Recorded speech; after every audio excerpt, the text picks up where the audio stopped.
Everybody, it's Pastor Ray from Bethel Lutheran Church. It's Wednesday in the season of Lent, and just my weekly reminder to our catechism kids and anybody else who happens to be tuning in that in this fourth week of Lent, we will be having worship again tonight as part of our Lenten discipline, a really short service around 7 o'clock where we sing some hymns, light some candles, light incense as well. Have some discussion about the last week's reading about Jesus talking to the woman at the well. We'll also have a meal before that from 6 to 7 if you want to stop by for soup and bread. It's just very simple, but it provides some fellowship before we worship together. And so that's today. And then we're looking forward to this fifth week in Lent, which means we're getting close to the great week of the church. But this week we have the very famous story of Jesus raising Lazarus from the dead. It's a fascinating story. It really shows Jesus' human side as he weeps for his friend who has died.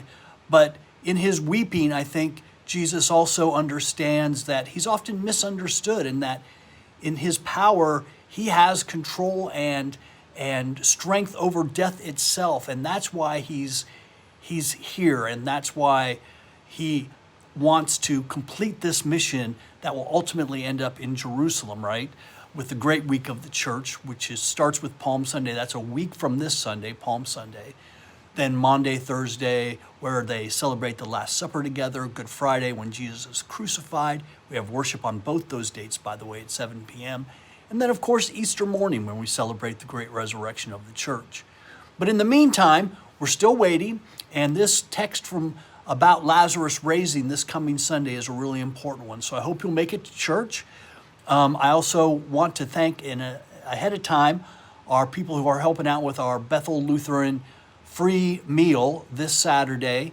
It starts around noon, and we have people that provide food and food from Mid-Ohio Food Bank as well to help those who are in need and who need some food. And we know that these are tough times for many people, and the church is there to try to help and do as much as we can. So together as a community of faith, we try to be Jesus to other people, right? And that's what I'd like you to do as well as part of your Lenten discipline always, to try to be an example of Jesus, be Jesus to other people, and help them see the hope of the resurrection and new life. Share this page, this YouTube video with other people, your friends, family. Subscribe so we can get more time together. Thanks. Have a great day.